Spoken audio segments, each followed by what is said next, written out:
ગોકુળમાં નંદલાલ ને માતા યશોદાજી સાંભળે મમતાની મૂર્તિ મારી રહી ગઈ ગોકુળમાં.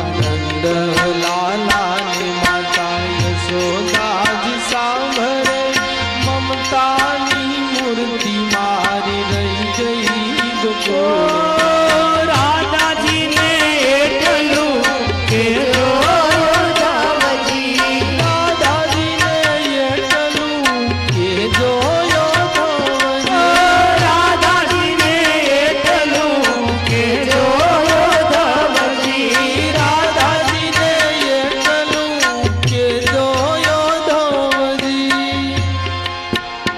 અમી ભરી આંખ મારી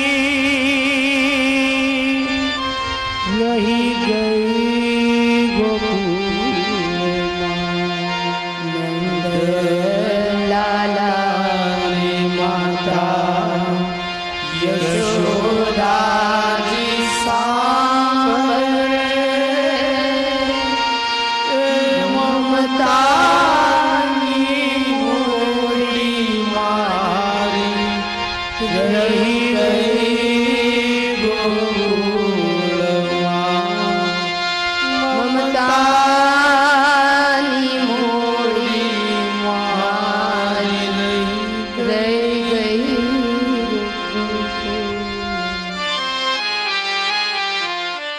माँ हाँ माँ तो बस दुनिया नो भगवान हो तो मने तू एकलू आप मारे बीजू काई तारी पासे थी जोईतू नहीं. बस एक वरदान आप कि तू मारी गोद में माथू राखीने सूतो होय मारा प्राण ईना हमणा ज जता. ए बहु कृष्ण विरह में जाजू जीववानी हवे बहु हाम नहीं हईए कनिया. ए गाय भाग्यशाली कहवाय के तू गोकुळनी सरहद वट्यो हंभा हंभा हंभा 3 वखत बोली त्यान त्या ढली पड़ी. पण देख कन्हैया अमे तो भाग्या हजी कृष्ण विरह में आमने आम जीवीए छे. जीवવાની ઈચ્છા નથી થતી. હવે તો પ્રભુની પાસે એટલું માગે, નારાયણની પાસે એટલું માગે, કન્હૈયા તારું માથું મારી ગોદમાં હોય મારા પ્રાણ જતા રહે.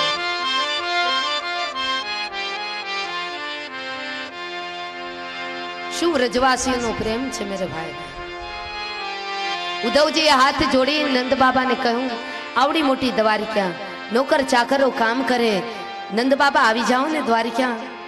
ત્યારે નંદ બાબાએ કહ્યું કે આવત મેં તમને નહોતું કહ્યું કે કનૈયાને જો કામવાળાની જરૂર હોય તો મને યશોદાને બોલાવી લે, અમે કામવાળા બનીને દ્વારિકાની અંદર જીવીશું, ચાકર રહીશું, बाग लगासूं, नीत उठी दर्शन पासूं, वृंदावन की कुंज गलीन में गोविंद लीला गाशूं.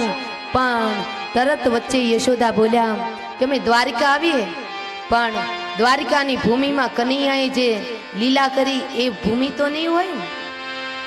कन्हैयाए जे लीला करी, माखणनी चोरी करी, कालिये दमन ने नाथ नाच्यो, गायो चारी, मेन खांडणीए बांध्यो. आ बधी जे संस्मरणो जे छे ए तो व्रजनी भूमिमां ज छे. एटले पहेला कह्युं होत तो आवत, पण हवे तो व्रज भूमिमां ज अमारा मरण थाय, अमारुं मृत्यु थाय एवुं अमे वैकुंठवासी नारायणनी पासे मागीए छे. बीजुं कांई अमारे जोईतुं नथी. नंद बाबाए कह्युं हवे कांई जोतुं नथी मेरे भाई बहन. 14 ब्रह्मांडनो नायक कहे मागो अने त्या नंदी यशोदा एम के अमारे काई नथी जोईतुं, अमारे तो मात्र ने मात्र कन्हैयाना दर्शन ज जोईए. आवी निष्काम भक्ति, आवो निष्काम प्रेम कोण शीखवाड़े? श्रीमद भागवत शीखवाड़े.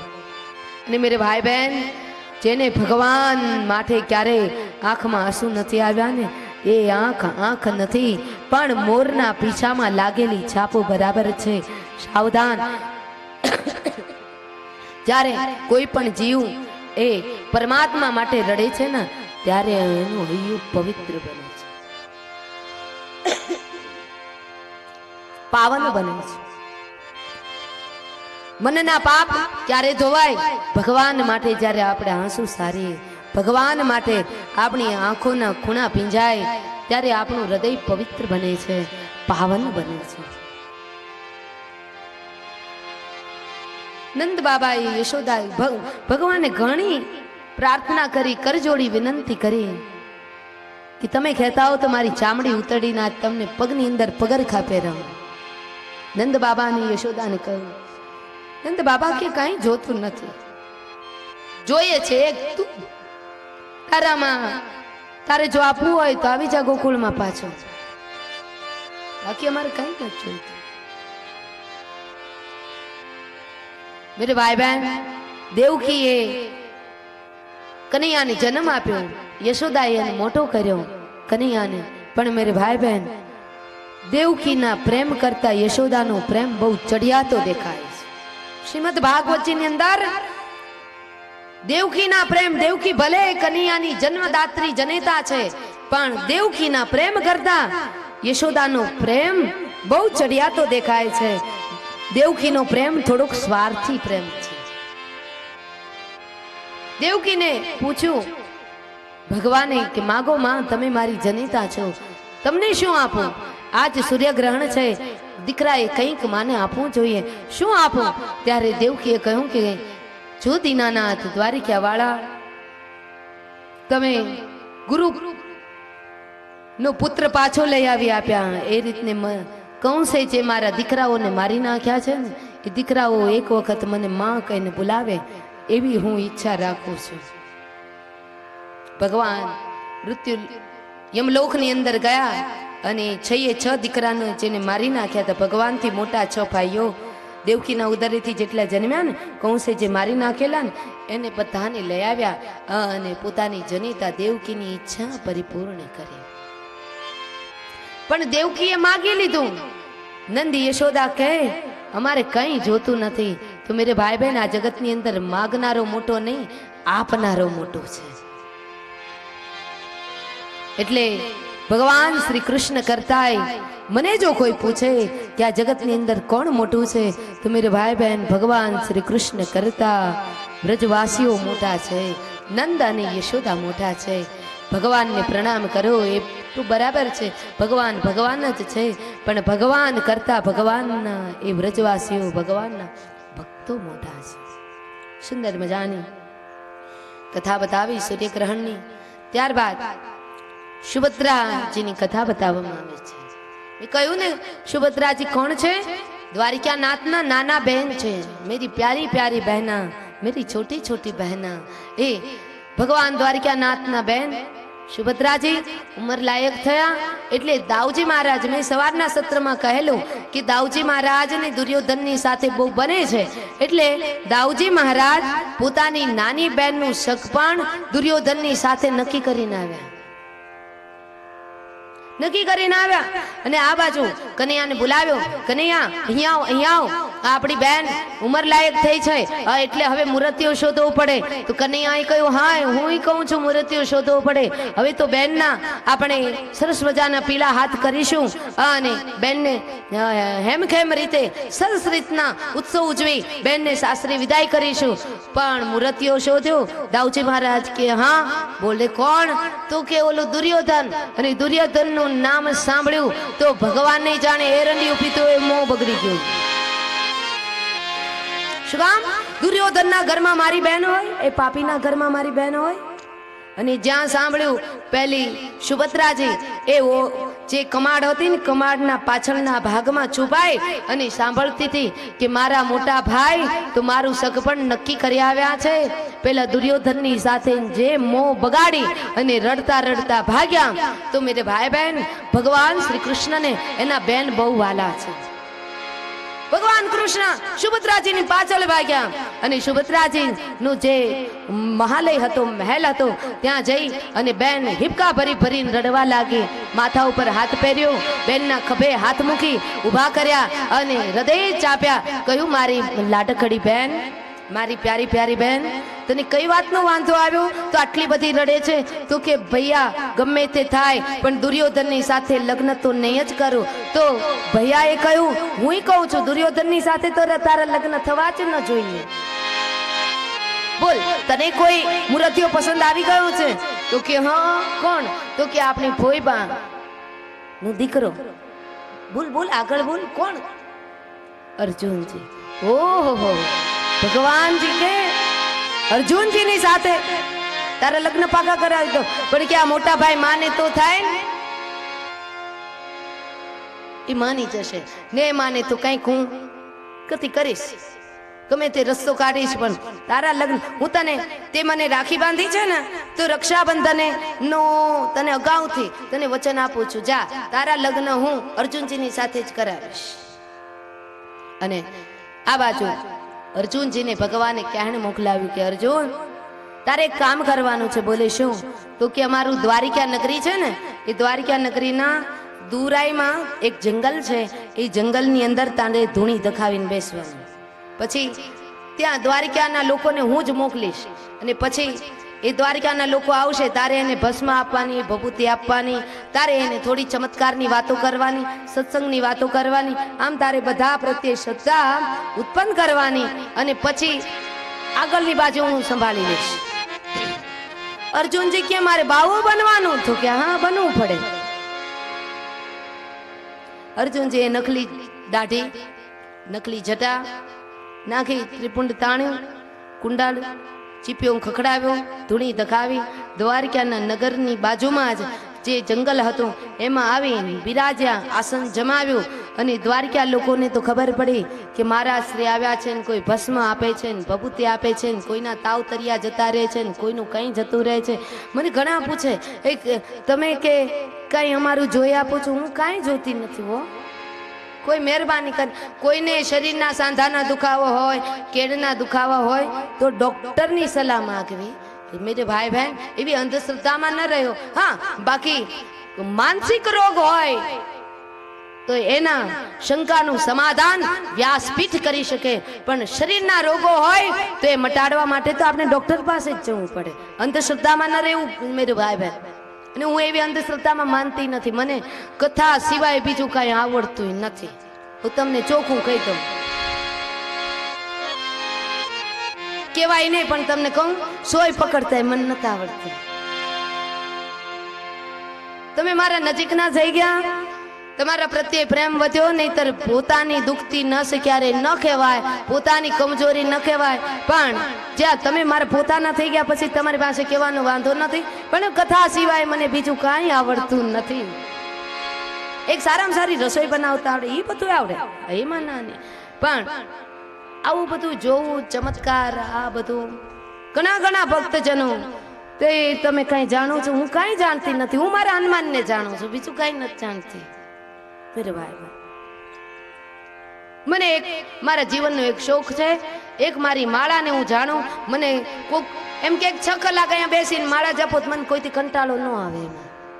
મને માળા જપવાનો શોખ. એમ મારી માળાને જાણું છું, મારા ગુરુ મંત્રને જાણું છું, મારા હનુમાનને જાણું, બીજું કાંઈ કરતા કાંઈ જાણતી નથી મેરે ભાઈ. એટલે સાવધાન, તમને ગલત માર્ગે કોઈ દિવસ વળો નહીં, કોઈ ગલત વિચારોમાં તમને કોઈ નાખે નહીં. એટલા માટે હું જાહેરમાં કહું છું કે મેરે ભાઈ બહેન, હું કોઈ એવા ચમત્કારમાં માનતી નથી, અને ચમત્કાર કોઈ કરે એમાં પણ માનતી નથી. કોઈ એવું કંઈ હું જાણતી નથી. એક હનુમાન સિવાય કંઈ નથી જાણતી.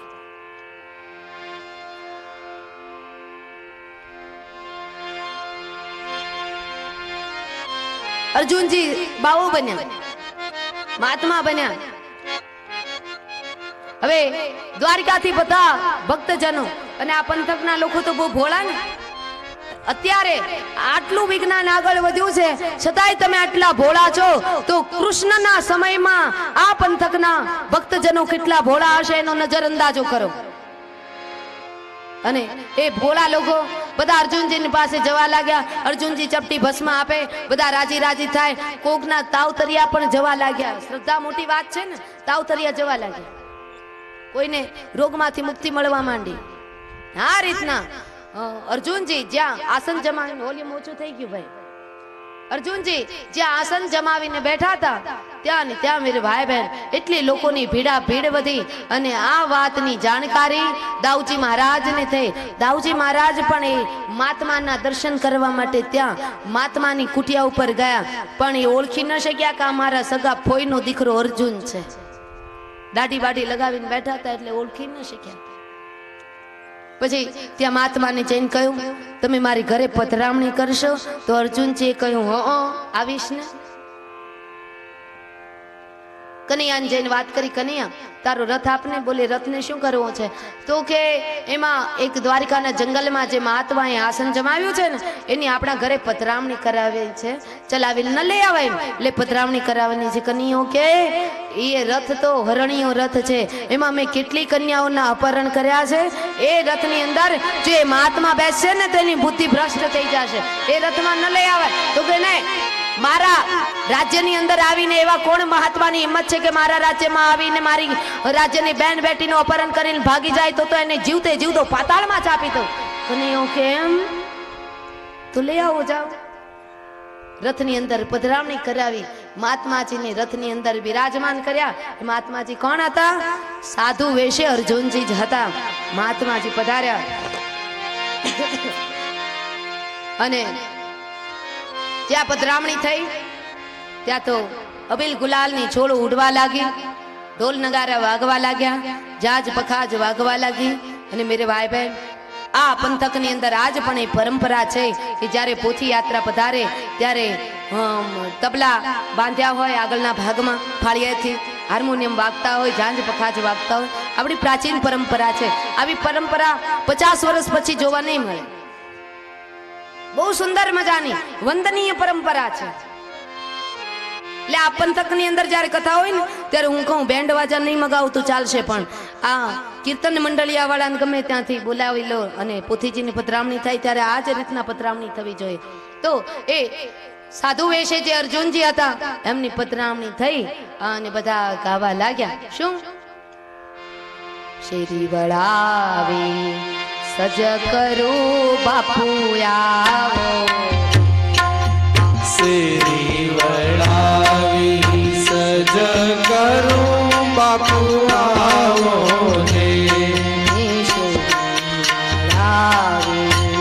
સજ કરો બાપુ આવો શેરી વળાવી સજ કરો બાપુ આવો ને આંગણીએ પધરાવો ફૂલ બાપુ ઘરે આવો આંગણીએ પધરાવો ફૂલ બાપુ ઘરે આવો ને ઉતારા દેશું ઓરડા બાપુ આવો ઉતારા દેશું ઓરડા બાપુ આવો ને તમને દેશો મેળી કે રામોલા બાપુ ઘરે આવો દેશું મેળી કેરા બોલ બાપુ ઘરે આવો ને સજ કરું બાપુ આવો ઓ શેરી વળાવી સજ કરો બાપુ આવો ને અબીલ ગલાલની છોડો ઉડી પુષ્પ ઉડ્યા બાપુની પધરામણી થઈ અર્જુનજીના વેશમાં સાધુ વેશે અર્જુનજી પધાર્યા પધરામણી કરાવી કોણે દાઉજી મહારાજ આવ્યા પધાર્યા બધાને કહેવા લાગ્યા હું તો અખંડ બ્રહ્મચારી અર્જુનજી કહેવા લાગ્યા મારી સેવામાં તો કુંવારી કન્યા જ જોઈએ બીજા કોઈ ન ચાલે આ દ્વારકા નાથે શીખવાડેલું હતું ઓ બધું અને કહેલું કે જ્યારે મોકો મળે ને ત્યારે તારા માટે હરણીયો રથ જે રથની અંદર મેં કેટલી કન્યાઓનું અપહરણ કર્યું ને એ હરણીયો રથ મેં તૈયાર રાખ્યો છે એમાં છેડા છેડી નાડા છડી શ્રીફળ યજ્ઞ માટેનું બધી સામગ્રી બધી તૈયાર રાખી છે જ્યારે દાઉજી મહારાજ આમ ચૂકે ને એટલે તમે બંને ભાગી જજો ગમે ત્યાં જઈ અને સરસ મજાના વૈદિક વિવાહથી લગ્ન કરી લેશો. આમ મનાવા જઈશું ને દાઉજી મહારાજને તો મારા વાલા નહીં માને. અગાઉથી કન્યાએ બધી ગોઠવણ કરીને રાખી. એટલે દાઉજી મહારાજ બોલા ને એને કઈ ખબર નહીં. દાઉજી મહારાજે કહ્યું બીજાની કુંવારી દીકરી લાભ લઈ જાય એના કરતા આવા મહાત્માની સેવામાં તો આપણી બેન છે, કુંવારી કન્યા છે, એને જ આપણે લાભ ના આપીએ. સુભદ્રાજીને કહેવામાં આવ્યું, સુભદ્રાજી તમારે મહાત્માની સેવા કરવાની છે. સુભદ્રાજી કે નહીં હો, હું બાવાજીની સેવા ન કરું, મને બીક લાગે. કનૈયાએ કહ્યું એકવાર જાતો ખરી. સુભદ્રાજી ગયા ને તો અર્જુનજીએ પોતાની નકલી દાઢી ઉતારીને પોતાના મૂળ સ્વરૂપમાં આવ્યા. સુભદ્રાજીને પછી કનૈયાએ પૂછ્યું હવે ડર લાગે? તો કે ના રે ના, હું ઓળખી ગઈ છું કોણ છે, હવે ડર નહીં લાગે. અને ત્યારબાદ સુભદ્રાજી અર્જુનજીની સેવા કરવા લાગ્યા. અને આ બાજુ કનૈયાએ કહ્યું હવે કેદીના લગ્ન રાખ્યા તમે? એ વખતે અર્જુનજીએ કહ્યું તમારી બધી વાત સાચી, અમે અમારી તૈયારીમાં જ છીએ, પણ અમને છોડીને આ દાઉજી મહારાજ ક્યાંય જાતા જ નથી. ઈ ક્યાંક જાય તો અમારું કામ થાય, તો અમારા લગ્ન સંપન્ન થાય. ત્યારે ભગવાને કહ્યું કે હવે કંઈક યુક્તિ કરવી પડશે. દાઉજી મહારાજને કહ્યું દાઉજી મહારાજ તમે તમારા સસરાના એકના એક જમાઈ છો, તમારા સસરાને એક દીકરોય નથી, તમે એકના એક જમાઈ છો, તો તમે સેજ તમારા સસરાની ખબર તો પૂછી આવો કે તમારા સસરા કેમ છે. તો દાઉજી મહારાજે કહ્યું હા કનૈયા તારી વાત સાચી છે, કારણ કે હમણાં કીધું ને હું મારા સાસરે ગયો નથી, એક દિવસ હું ચક્કર મારી આવું. કનૈયો કે જાઓ. આ બાજુ દાઉજી મહારાજ ગયા પોતાના સાસરે રેવત રાજાને ત્યાં, અને બીજી બાજુ ભગવાન દ્વારિકાનાથે ગ્રીન લાઈટ બતાવી દીધી, ભાગો. ભાગે ના ભલા, ભાગે જીત્યો. ને ભગવાન આદેશ મળતાની સાથે ભગવાનની સંમતિથી આ લગ્ન થયા છો. ભગવાનનો આદેશ થયો. આદેશ થતાની સાથે અર્જુનજી સુભદ્રાજી રથની અંદર ભાગ્યા કે જે રથની અંદર ભગવાને સુભદ્રાજીનું હરણ રૂક્ષ્મણીજીનું અપહરણ કર્યું હતું, એ જ રથની અંદર અર્જુનજી સુભદ્રાજીનું અપહરણ કરી જંગલમાં ગયા. ત્યાં શિવ મંદિરે સુંદર મજાના એક ભૂદેવને બોલાવ્યા. ભૂદેવ કે મને કાંઈ મંત્ર આવડતા નથી, હું તમને શું પરણાવું?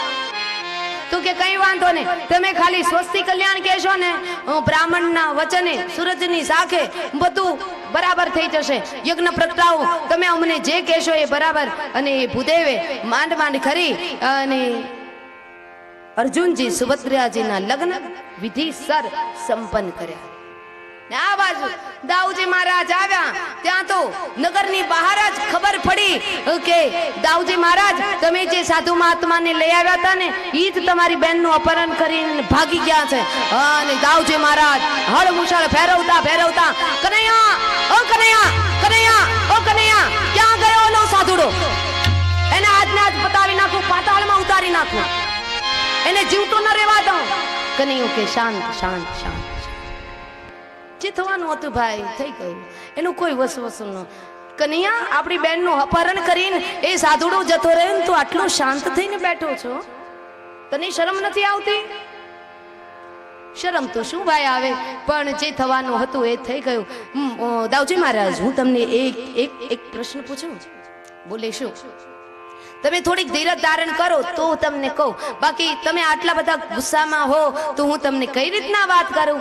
દાઉજી મહારાજ ગમે તેટલા ગુસ્સામાં હોય પણ શાંત પાડવાનું કામ કૃષ્ણ કનૈયો કરતો. એટલે કહ્યું તમે શાંત થાવ તો કહું. બોલે શું? તો કે તમને જે કન્યા સાથે મેળ પડ્યો એની સાથે તમે લગ્ન કર્યા બરાબર? તો કે હા, મને જે કન્યા સાથે પસંદગી આવી એની સાથે મેં લગ્ન કર્યા બરાબર? બોલે હા. તો એમાં આપણી બહેનનો કોઈ દોષ ખરો કે એને ન ગમતો હોય એવા મૂર્ત્યાની સાથે પરણાવી તો આપણને પાપ ન પડે? તો કે પડે તો ખરું. તો કે તમે દુર્યોધનની હારે નક્કી કરી આવ્યા હતા, દુર્યોધન શું આપણી બહેનને માટે લાયક કહેવાય? તો કે ન જ કહેવાય ને. એવો મને ખબર નહીં કે સુભદ્રાજીને ગમતું નહોતું, પણ કે મને સુભદ્રાજી એ બધી વાત કરી હતી. તો કે હવે તમને કહું ભાઈ, સાધુ વેશે જે આવેલા એ કોઈ નહોતું, કોઈ સાધુ નહોતા, કોઈ મહાત્મા નહોતા, કોઈ જોગી નહોતા, કોઈ જતી નહોતા, પણ સાધુ વેશે આવેલા ને એ આપણી કુંતી માનો દીકરો, કુંતી ફોઈબાનો દીકરો અર્જુનજી હતો. એમ હા, તો કે આ જે યુક્તિ કરી એનો ચક્રધાર, એનો સૂત્રધાર, એનો કર્ણધાર કોણ હતો? કનૈયા બતાવ. કનૈયો મંદ મંદ હસ્યો અને કહ્યું હું હતો. ત્યારે દાઉજી મહારાજે કહ્યું કે ઘરમાં ચોર હતો, પછી બીજાને કોને સજા આપી? દાઉજી મહારાજ કહે જે થયું તે સારું થયું. સુભદ્રાજીને ને અર્જુનજીને બોલાવ્યા અને પછી દાઉજી મહારાજે પોતાની નાની બેન બહુ વાલી હતી ને મેરે ભાઈ બેન દાઉજી મહારાજને કનૈયાને, એટલે બેન બનેવીને બોલાવ્યા. અર્જુનજી બનેવી થાય ને, બેન બનેવીને બોલાવ્યા. સજોડે આરતી ઉતારવાની અને આરતી ઉતારી જે મારી નાખવાની વાતો કરતા હતા એ જ દાઉજી મહારાજે અને રેવતીજીએ બેન બનેવીને આરતી ઉતારી. કનૈયાએ કહ્યું ધીમેકથી, હવે મારી નાખવાની ઈચ્છા નથી થતી ને, હવે શું થાય? હવે તો ગમે તેમ તો આપણા જમાઈ કહેવાય, બનેવી કહેવાય, એને મારી નાખીએ તો આપણે જ રડવાનું થાય બધું. સુંદર મજાની સુભદ્રા હરણની કથા બતાવી. દશમ સ્કંદના અંતમાં તો મેરે ભાઈ બહેન સુખદેવજી મહારાજે પરીક્ષિત મહારાજને કહ્યું કે સુભદ્રા એટલે ભદ્ર કલ્યાણ કરનારી કથા અને અર્જુન એટલે રુજુતા, એનો અર્થ થાય છે સંસ્કૃતમાં અર્જુન એટલે રુજુતા. તો ભદ્ર અને રુજુતાનો જ્યારે સમન્વય થાય, સમાધિ ભાષામાં લખાયેલો ગ્રંથ છે ભાગવત, એટલે એના અર્થઘટનો ભાગવતજીના વિદ્વાનોએ આવા કર્યા કે રુજુતા અને ભદ્ર કલ્યાણનો જ્યારે સમન્વય થાય ત્યારે જ હૃદયની અંદરથી દીનાનાથ પ્રગટે. અર્જુનજી અને સુભદ્રાજીના લગ્ન થાય તો જ મેરે ભાઈ બહેન ત્યાં પરમાત્માનું પ્રાગટ્ય થાય. એ કથા સુંદર મજાની બતાવી, આધ્યાત્મિક દર્શન અહીંયા બતાવી અને આ દશમ સ્કંદને સુખદેવજી મહારાજે વિરામ આપ્યું છે. इति श्रीमद्भागवते महापुराणे वैयासिक्यां पारमंस्यां सहितां दशमसोपान समाप्तोऽयम्. દશમા સ્કંદનું પુષ્પ આપણે દ્વારકાનાથના ચરણ કમલની અંદર સમર્પિત કરીએ. 11મા સ્કંદની અંદર પ્રવેશ કરીએ. 11મો સ્કંદ એ પ્રભુનું લલાટ છે. હવે ભગવાનનો અનાસક્ત યોગ 11મા સ્કંદની અંદર બતાવવામાં આવ્યો છે.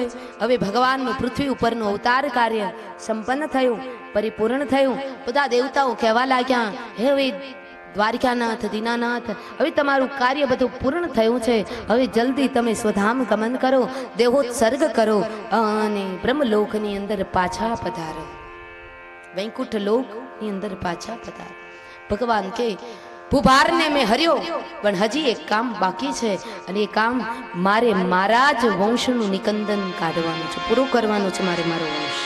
કારણ કે મારા ગયા પછી કોઈ ખરાબ કામ ન થાય, પૃથ્વી ઉપર ભાર ન વધે, એટલે મારે મારા જ વંશને પૂરું કરવાનું એક કામ યાદવા સ્થલી બાકી છે, એ પૂર્ણ થઈ જાય સદેહે હું વૈકુંઠ લોકની અંદર આવું છું.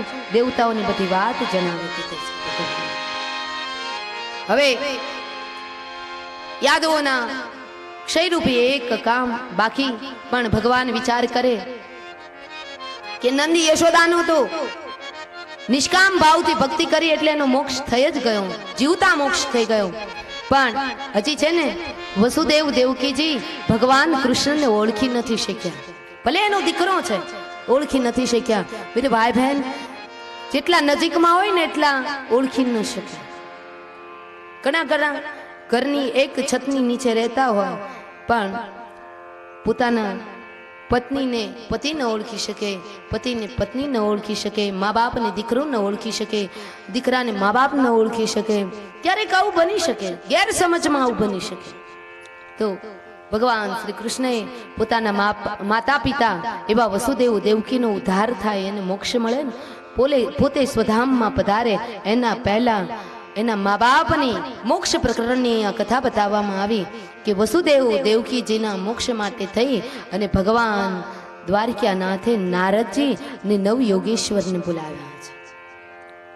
નવ યોગેશ્વર નારદજીએ કહ્યું, વસુદેવ દેવકીજી તમે જાણો છો તમારા ઘરની અંદર તમારા દીકરા સ્વરૂપે છે ને, એ તમારો દીકરો તો ઠીક છે સંબંધની નાતે, પણ એ દીકરો નથી, જગતનો બાપ છે. બ્રહ્મ છે, જગદીશ છે. તમે કદાચ એમને ન ઓળખ્યા હોય તો અમે તેની ઓળખાણ આપીએ. નવ યોગેશ્વરે સુંદર મજાની સ્તુતિ કરી છે ભગવાનની, અને ત્યારબાદ વસુદેવ દેવકીને દેહનું જ્ઞાન આપ્યું છે. મોક્ષ કોને કહેવાય એનું જ્ઞાન આપ્યું છે.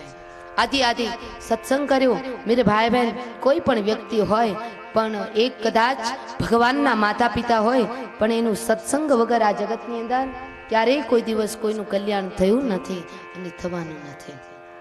એટલે તો રામચરિતમાનસની અંદર કહ્યું, બિનું સત્સંગ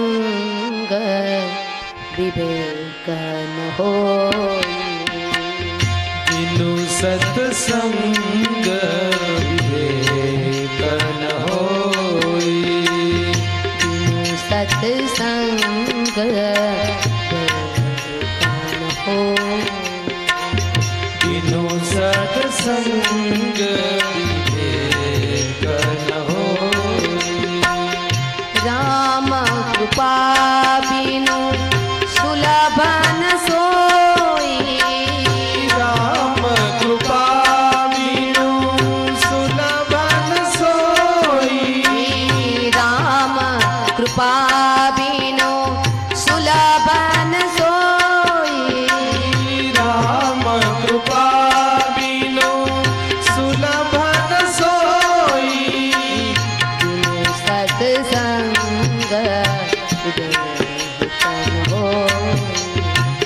બિનું સત્સંગ વિવેક ન હોય. નવયોગેશ્વરને બોલાવ્યા નારદજીએ. સત્સંગ કર્યો છે વસુદેવ દેવકીજીની પાસે, અને આત્મા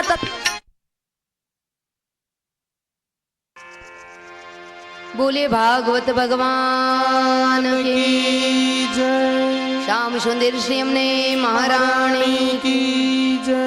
જગતની અંદર સત્સંગ વગર કોઈનો મોક્ષ થયો નથી, થવાનો નથી. ચાહે એ ભગવાનના માતા પિતા હોય તો પણ શું છે, દરેક વ્યક્તિને સત્સંગની જરૂર પડે છે, પડે છે, પડે છે. જે ખિલ્લાની સાથે તમે ઢોર બાંધ્યું હોય તો એ ઢોર ખિલ્લાની ફરતે ફરિયાદ કરે તો એ ખિલ્લો ઢીલો થઈ જાય ને. તમને વધારે અનુભવ છે. એ ખિલ્લો ઢીલો થઈ જાય, પણ એ ઢીલો થઈ ગયેલો ખિલ્લો એને પાછો મજબૂત કરવો હોય તો એના ઉપર પાછા 2 હથેળા મારો એટલે એ ખિલ્લો મજબૂત થઈ જાય.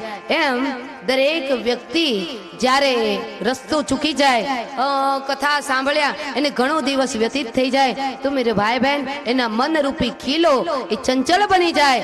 એ ચંચળ થયેલા ખીલાને જો પાછો સ્થિર કરવો હોય તો સત્સંગ સાંભળવું પડે. બિનું સત્સંગ વિવેક ન હોય, રામ કૃપા બિનું સુલભ ન સોઈ.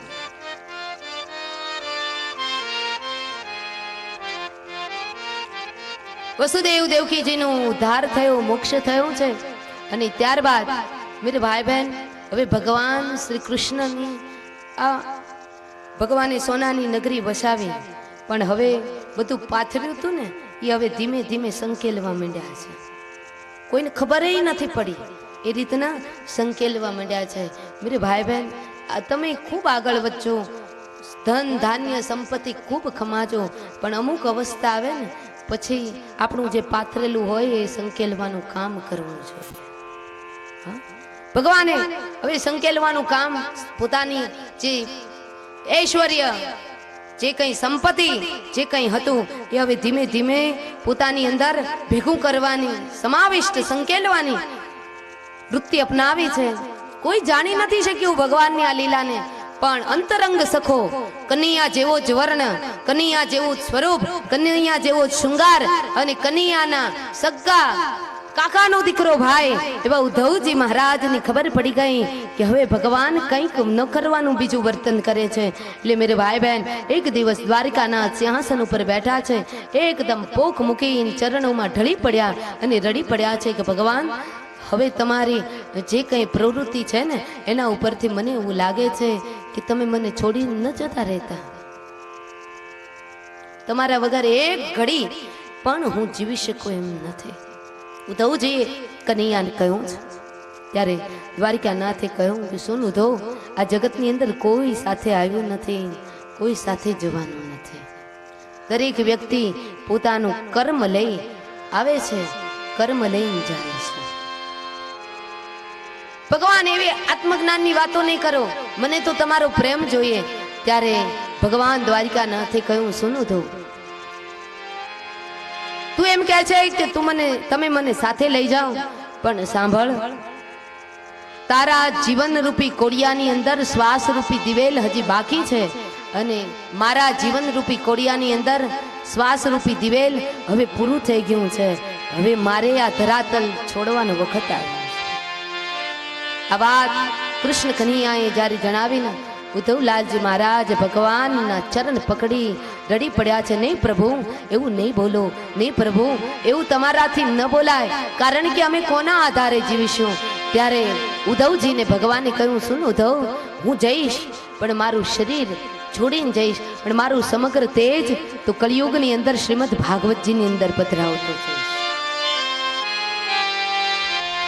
દ્વારિકા વાળો તો બરાબર, પણ મેરે ભાઈ બહેન, ભાગવત એ જ ભગવાન છે, ભાગવત એ જ કલ્પવૃક્ષ છે, અને ભાગવત એ જ મુક્તિ પ્રધાનનો ગ્રંથ છે. મારું સમગ્ર તેજ ની અંદર પધરાવતો જઈશ. તને એકલો નહીં રાખું, તને અટોલો નહીં રાખું, તને નોધારો નહીં રાખું, તારો ટેકો આપીને પછી હું જઈશ.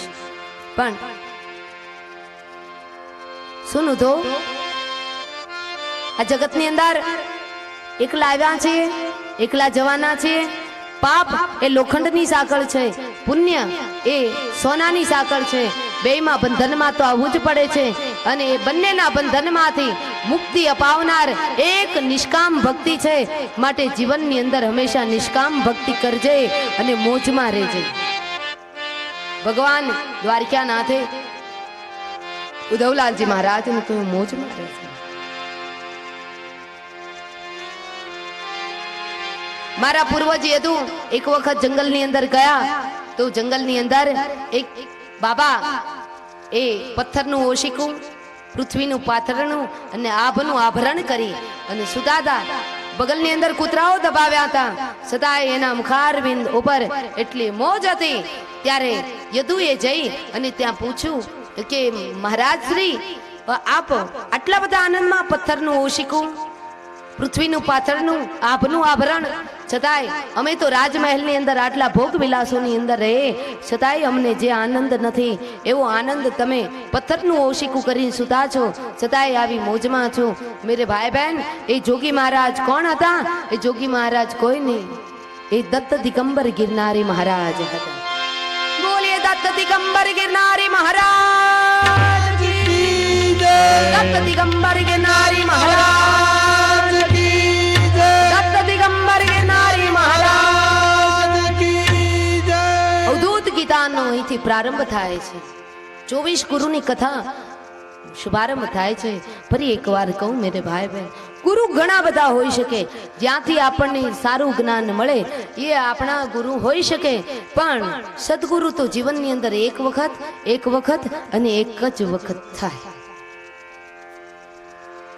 કન્યા કુંવારી હોય ને ત્યારે એને અનેક મૂર્તિયા બતાવવામાં આવે, પણ એમાંથી એકની સાથે જ કન્યાએ લગ્ન કરવાના હોય, એક મૂર્તિયાની સાથે.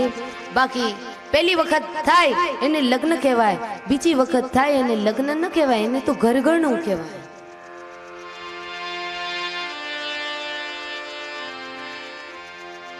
સદગુરુ તો જીવનની અંદર માત્ર એક વખત અને એક જ વખત થાય. તો એ અવધૂતિ મહારાજે કહ્યું કે યદુ, મને જ્યાંથી ઉપદેશ મળ્યો ને ત્યાંથી મેં એને મારા ગુરુ માન્યા છે. અને અહીંથી અવધૂતિ ગીતાનો શુભારંભ થાય છે. પૃથ્વીને મેં મારા ગુરુ માન્યા, કે ત્યાંથી સહનશીલતાનો ગુણ શીખ્યો. મેરે ભાઈ બહેન, કોઈ કદાચ આપણા ઉપર ખોટો અત્યાચાર કરે ને, સહન કરી લેવાનું. એને પસ્તાવો થશે, એને પસ્તાવો નહીં થાય તો મેરે ભાઈ બહેન આપણે સજા નહીં આપવાની, પણ સજા એને ભગવાન આપે ને ત્યારે એ સજા બેવડી કરીને આપે છે. જે આ જગતની અંદર સહન કરનાર છે ને, એ મોટું કહેવાય છે, સહન કરનાર વ્યક્તિ મોટો બને છે. પૃથ્વી ઉપરથી સહનશીલતાનો ગુણ શીખ્યો, ત્યારબાદ વાયુ પાસેથી હું અસંગતાનો ગુણ શીખ્યો.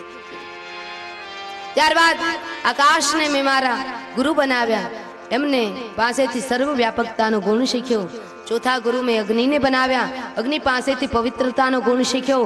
ચંદ્રમાને મેં મારા ગુરુ બનાવ્યા, ગુરુ પાસેથી ચંદ્રમા પાસેથી હું શીખ્યો સુખ દુઃખમાં સમ રહેવું. ત્યારબાદ જળને મેં મારા ગુરુ બનાવ્યા, જળ પાસેથી શીતળતાનો ગુણ શીખ્યો. ત્યારબાદ અજગરને મેં મારા ગુરુ બનાવ્યા, કે અજગર છે ને એનું મનોબળ બહુ પાક્કું હોય છે. એટલે અજગરને શિકાર શોધવા નથી જવું પડતું, શિકાર એની મેળાએ સામે ચાલી અને અજગરના મોંમાં પડે છે. અજગર કરે એને ચાકરી. શું કામ? કે જેની પાસે મનોબળ મોટું હશે ને એની પાસે મેરે ભાઈ બહેન ઈશ્વરને એક ને એક દિવસ એ ભક્તને દર્શન આપવા આવવું જ પડશે.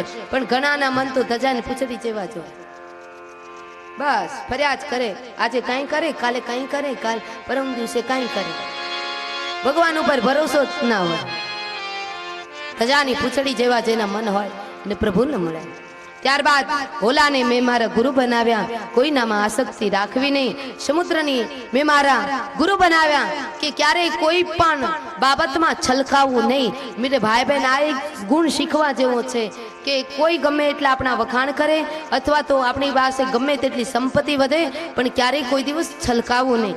ત્યારબાદ પતંગાને મેં મારા ગુરુ બનાવ્યા, બાહ્ય રૂપમાં આસક્ત થવું નહીં. પતંગો છે ને એ અગ્નિમાં બાહ્ય રૂપમાં આસક્ત થાય, પરિણામ શું આવે? અગ્નિની અંદર એને બળી મરવું પડે છે. ત્યારબાદ ભ્રમરને મેં મારા ગુરુ બનાવ્યા, કે સાર સાર ગ્રહણ કરવું, કોઈ પણ વસ્તુમાંથી સાર સાર ગ્રહણ કરવું. ત્યારબાદ હાથીને મેં મારા ગુરુ બનાવ્યા, કે ક્યારેય કોઈ દિવસ લાલચમાં આવવું નહીં. મધમાખીને મેં મારા ગુરુ બનાવ્યા, કે વધારે પડતો સંગ્રહ ન કરવો, જીવનમાં વિતરણ કરી દેવું. દાન કોને કહેવાય? કે આપણી પાસે જે વસ્તુ, ધારો કે સંપત્તિ વધી ગઈ, આપણને એમ થાય કે હવે આપણું જીવન 1 કરોડમાં પૂરું થઈ જવાનું છે, આપણી પાસે 1 કરોડ રૂપિયા છે અથવા તો 10 લાખ રૂપિયા છે, જેને જેવી આવશ્યકતા 10 લાખ રૂપિયામાં આપણું આખું જીવન પસાર થઈ જવાનું છે, તો એનાથી વધારે રૂપિયા રખાય નહીં. કારણ કે રૂપિયા એ યુદ્ધનું કારણ બને છે. એટલે આપણે આઠે દાન ધર્મ તો કરી દેવા. સાર કરતા આવક જે આપણી આવતી હોય અને આપણને ખબર હોય કે મારે આટલી જ જરૂરિયાત છે, જરૂરિયાત કરતા વધારે રૂપિયાનો સંગ્રહ ન કરાય. મધમાખી પાસેથી એ દત્ત દિગંબર મહારાજે યદુ મહારાજને કહ્યું કે આ જગતની અંદર વધારે પડતું જે ભેગું કરનારું છે એ માણસને દુઃખ અને વેદના સિવાય બીજું કંઈ મળતું જ નથી. ત્યારબાદ હરણને મેં મારા ગુરુ બનાવ્યા, શબ્દમાં ફસાવું નહીં. કોઈ બહુ મીઠું બોલે ને એમાં ફસાવું નહીં મારા બાપ. શું કામ? મીઠું બોલનારા મીઠા નથી હોતા અને ક્યારેક કડવું બોલનારા અંદરથી કડવા નથી હોતા. કારણ કે કડવું બોલનારા હોય એના ગુણો બહુ ઊંચા હોઈ શકે. કે મેરે ભાઈ બહેન સદગુરુ હું સાચું કહેનાર અને કડવું કહેનાર હોય તો આપણને ભૂલ સમજાય. આપણી માં કડવું કહેનાર અને સાચું કહેનાર હોય તો આપણને આપણી ભૂલ સમજાય, અને આપણો મિત્ર કડવું કહેનાર અને સાચું કહેનાર હોય તો આપણને આપણી ભૂલ સમજાય. એટલે કડવું બોલનારા એ અંદરથી કડવા નથી હોતા અને મીઠા બોલનારા જેટલું મોંએથી મીઠું બોલે એટલા એ અંદરથી મીઠા નથી હોતા. એને તો આપણી પાસેથી સ્વાર્થ હોય ને એટલે થોડું થોડું મીઠું બોલીને પૂરું.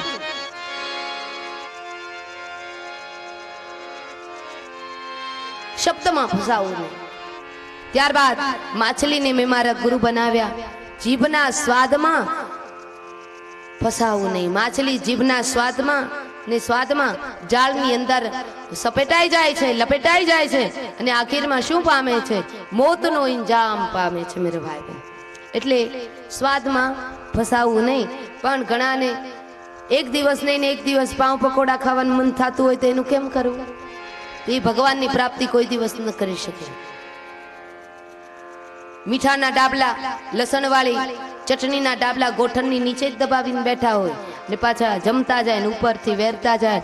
હજી એક વાર કહું કે રાંધેલી રસોઈમાં ઉપરથી જે મીઠું ભભરાવે ને એને ગાયનું માંસ ખાતાનું પાપ લાગે છે. તમારે કયા રસ્તા ઉપર જાવું છેલ્લા દિવસે એ તમારે નક્કી કરવાનું છે કે મારે અન્ન ખાવું છે કે ગાયનું માંસ ખાવું છે દરરોજ. ઘણા ઉપરથી જ મીઠું ભભરાવીને ખાવાની આદત હોય. શાસ્ત્રનું કયું ના માને, પછી બીપી થાય, એટેક આવે, પછી ડોક્ટરની પાસે દવા લેવા જાય. ડોક્ટર કહે કે ફચેતી બેન તમે તમારી રસોઈમાં મીઠાનું પ્રમાણ ઓછું કરજો, ત્યારે એના કીધે માને. મારી વાલી અમારા કીધે ના માને હો. ડોક્ટરનું કહ્યું ત્યાં 1000 રૂપિયાની નોટ આપીને એનું કયું માને, પણ અહીંયા એમને આવવાનું હોય, એમને એમ સારું કહેતા હોય અને સત્ય રસ્તા ઉપર ચાલવાનું કહેતા હોય, પણ મારી વાલી ન માને. કારણ કે લાત પડે ત્યારે જ વાત સમજાય, એ નિયમ છે. અમે કહીએ કે ચા ન પીવાય, અંદાજ કરો ઘણા લોકો ચાય પી પીને હિસાબ ન માંડ્યો હોય. બાકી હિસાબ માંડો ને તો જામનગરનો આખો રણજીત સાગર ભરાઈ જાય. એટલું મોટું ડેમ પી જાય એટલા ચા એક વ્યક્તિ પી જતા હશે. કહીએ ન માને કે ચા ન પીવો જોઈએ, ચા ન પીવો જોઈએ. પણ મેરે ભાઈ બહેન સવારે ઉઠે ને તો જાલરના જ એને ચાના ડંકા સંભળાતા હોય. ચાના ડંકા, ચાય બનાવી તો ઉઠું. એ પોતાની માતાજીની આરતી ન ઉતારે, એ તો સવારે ઉઠી અને ચાયની જ આરતી ઉતારે. ઉતારી લો આરતી ચાની. જય જય ચા. ઓમ જય શ્રી ચા માતા. ઓમ જય શ્રી ચા માતા. દર્શન કરવા તારું, દર્શન કરવા તારું, રસોડામાં જાતા. ઓમ જય શ્રી ચા માતા. જય શ્રી ચા માતા. ઓમ જય શ્રી ચા માતા. ઘરમાં નો ચા મળે પછી ક્યાં જાય? દર્શન કરવા તારું, દર્શન કરવા તારું, હોટલમાં જાતા. ઓમ જય શ્રી ચા માતા. જય શ્રી. તાલી પાડો, તાલી પાડો. તમે બધા ચા માતાના ઉપાસક છો, તાલી પાડો. હા બસ એમ. જય શ્રી ચા માતા. ઓમ જય શ્રી ચા માતા. દર્શન કરવા તારું, દર્શન કરવા તારું, રસોડામાં જાતા. જય શ્રી ચા માતા. માતાજીની આરતી આમ ઉતરે, પણ આ ચા માતાની આરતી ઓલી ઉતરે.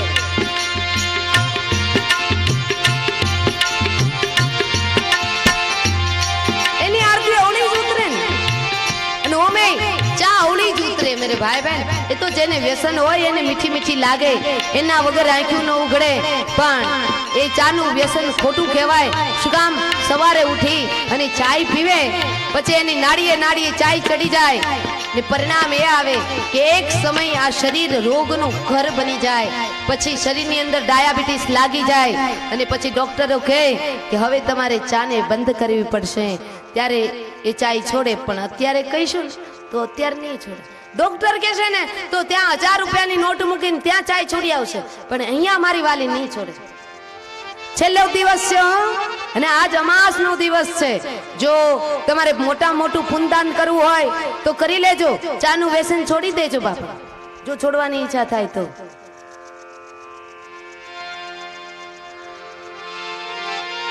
એમ સારું સારું. લો, એક માએ તો ચાનું વ્યસન છોડ્યું. નિભાવજો આમના.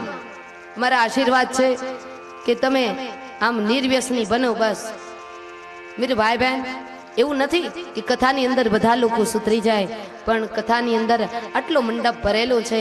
એ મંડપની અંદર 5-25 ભક્તજનો પણ એક નિયમ આચરણની અંદર મૂકે ને તો અમારું 7 દિવસ બોલેલું સાર્થક ગણાય છે, લેખે લાગે.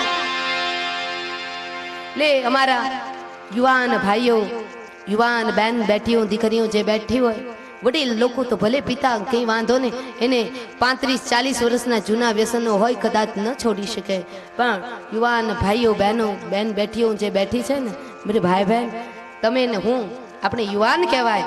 આપણે તો હિમાલયના ગંગાજીના સંતાનો કહેવાય. આપણે ચાના સેવક થોડું થવાય, આપણે તો સેવક થવું હોય તો હનુમાનજી મહારાજનું થવું જોઈએ. ચા ન પીવાય મેરે ભાઈ બહેન. અમારા યુવાન ભાઈઓ બેઠા છે, મારા દેશનો ભાઈ ઉભો હોય તો કેવું લાગવું જોઈએ? એમ લાગે કે આ તો હનુમાનજી ઉભા છે, અંજનીનો જાયો મારુતિ ઉભો છે. આ દેશનો યુવાન ઉભો હોય તો એવું લાગવું જોઈએ કે સુમિત્રાનો જાયો લખનલાલજી મહારાજ ઉભો છે. આ દેશનો યુવાન ઉભો હોય તો એવું લાગવું જોઈએ કે મેરે ભાઈ બહેન ભરતનો, અરે શકુંતલાનો ભરત ઉભો છે, એવું લાગવું છે. કોઈ બેન બેટીને મદદ લેવાનું મન થાય એવો આ દેશનો યુવાન હોવો જોઈએ. ને જે નિર્વ્યસની યુવાનો હોય છે એને તો ખરેખર અમારી વ્યાસપીઠ, નહીતર અહીંયા બેઠા પછી અમારાથી 2 હાથ જોડીને કનૈયા સિવાય કોઈને પ્રણામ ન કરાય. પણ મેરે ભાઈ બહેન એને અમે ધન્યવાદ આપીએ કે જે લોકો ચાના વ્યસન છોડે, ગુટકાના વ્યસન છોડે, પાન પરાગના, ચૂટકી કુટકી ઘણી બધી છે એના વ્યસનો છોડે, એ જ મોટામાં મોટું મેરે ભાઈ બહેન યુવાનીનું ગૌરવ છે. અમારી અહીંયા બહેનો દીકરીઓ જે બેઠી છે નાની ઉંમરની, એ બહેનો દીકરીઓ તો ખાસ સંકલ્પ કરજો કે અમે ચાનું વ્યસન નહીં કરીએ. કારણ કે પોતે નિર્વ્યસની હશે ને, તેના બાળકો જે સંતાનો થશે એ પણ નિર્વ્યસની થશે. કારણ કે માના માર્ગે માર્ગે એનો દીકરો ચાલે, એનું સંતાન ચાલે. માં કથામાં જઈને બેસતી હોય ને તો એનું છોરું કથામાં જઈને બેસે. માં સત્સંગીને ત્યાં સત્સંગ કરવા જાય તો એનું છોરું સત્સંગ કરે. માં દાન પુન ધર્માદો કરે તો એનું છોરું દાન પુન ધર્માદો કરે. અને માં જો મેરે ભાઈ બહેન ચા, ચૂટકી અને મીઠી સોપારી ખાય તો એની પાછળ એનું છોરો કે છોરી એ પણ વ્યસની બને. માટે સાવધાન. અમારી ભાગવત કથા વ્યાસપીઠ એ વારંવાર આવી અને એ વાત ઉપર જ ઊભી રહે છે કે આ દેશની નારી સન્નારી બને. બસ. ને મેરે ભાઈ બહેન એ ફેશન ભલે ફેમિલીમાં આવે, મોમ્બાસામાં આવે, લંડનમાં આવે, દુબઈમાં ભલે આવે, પણ એ ફેશન મારા ગામડાની અંદર ન આવી જોઈએ. કે મારી દેશની બેન બેઠીઓ એવા કપડાં ન પહેરે, એવા ચિત્તવૃત્તિ ભ્રષ્ટ થાય એવા કપડાં ન પહેરે. એ જ મોટામાં મોટું બેન બેટીનું ગૌરવ છે. મારી દેશની બેન બેટી એવી લાગવી છે, કોઈને પગે ન લાગવું હોય તો એની મુંડી નમી જાય, પરાણે નમી જાય, એવી મારા દેશની બેન બેટી લાગવી છે. તો મેરે ભાઈ બહેન, જ્યાં સુધી કદાચ મારા શબ્દનો કોઈને પ્રહાર થયો હોય અને જેના આત્માના તારની જણજણાટી થઈ ગઈ હોય અને કદાચ વ્યસનો છોડવાની ઈચ્છા થાય ને તો મેરે ભાઈ બહેન છોડી દેજો. ભાગવતની કથા સાંભળ્યા પછી એ વ્યસનો છોડજો મેરે ભાઈ બહેન, છોડજો બા. ત્યારબાદ અહીંયા જીભના સ્વાદમાં માછલીએ કહ્યું, દત્ત દિગંબરી મહારાજને જીભના સ્વાદમાં ક્યારે ફસાવું નહીં. જીભના સ્વાદમાં ફસાશે એનું બધું જ પતન થશે. ત્યારબાદ ગણિકાને મેં મારા ગુરુ બનાવ્યા. કે ગણિકા છે ને સવારથી સાંજ સુધી પરપુરુષનું ચિંતન કરતી હતી, પણ એને કોઈ લાભ ન પ્રાપ્ત થયો. ત્યારે ગણિકાએ વિચાર્યું કે આટલું ચિંતન મેં પરપુરુષનું કર્યું, પરમાત્માનું કર્યું હોત ના તો આજે મને દ્વારિકા વાળો મળી ગયો હોત. આશા હિ પરમમ દુઃખમ નૈરાશ્ય પરમમ સુખમ. ને એ ગણિકા ને મેં મારા ગુરુ બનાવ્યા. ત્યારબાદ ટીટોડીને મેં મારા ગુરુ બનાવ્યા. પરિગ્રહમાં ક્યારેય સુખ નથી, ભેગું કરવામાં સુખ નથી, ભોગવવામાં સુખ નથી, પણ મેરે ભાઈ બહેન ભેગું કરેલું આપવામાં સુખ છે. તમે ખાશો ને એમાં મજા નહીં આવે, પણ તમે જે તમારી થાળીની અંદર રસોઈ પીરસાઈ ગઈ એ કોઈ ભૂખા વ્યક્તિને જમાડશો ને એમાં વિશેષ આનંદ આવશે. જમવામાં મજા નથી.